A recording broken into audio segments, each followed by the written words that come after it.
مشہور شخصیت جو کسی بھی تعارف کی محتاج نہیں ہے، چاہے وہ ادب کی دنیا ہو چاہے قوالی کی دنیا ہو۔ ایک مشہور نام جناب ظفر کلیم کا، جو کسی بھی تعارف کا محتاج میں نہیں سمجھتا۔ میں جناب ظفر کلیم کو آواز دے رہا ہوں۔ تین قطع سماعت فرما لیں۔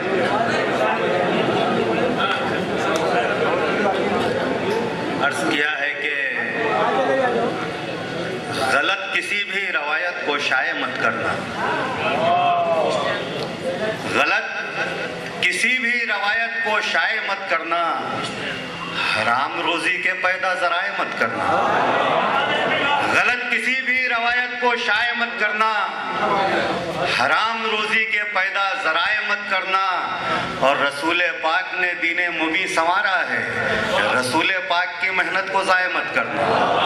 رسول پاک کی غلط کسی بھی روایت کو شائع مت کرنا، حرام روزی کے پیدا ذرائع مت کرنا، اور رسول پاک نے دین مبین سنوارا ہے، رسول پاک کی محنت کو ضائع مت کرنا۔ رسول پاک کی اور ایک قطع دیکھیں کہ رخ اپنا مسجدوں کی طرف موڑتے نہیں، رخ اپنا مسجدوں کی طرف موڑتے نہیں، ساگر سراہی جام کو کیوں توڑتے نہیں،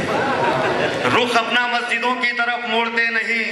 ساگر سراہی جام کو کیوں توڑتے نہیں، اور بیماریوں سے ڈر کے غذا چھوڑتے ہیں لوگ، لیکن خدا سے ڈر کے گناہ چھوڑتے نہیں۔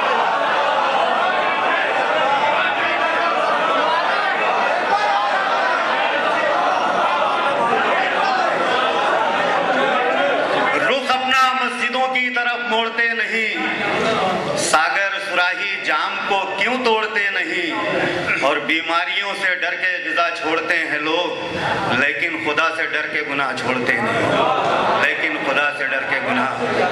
چھوڑتے نہیں۔ ایک قطع اور دیکھیں،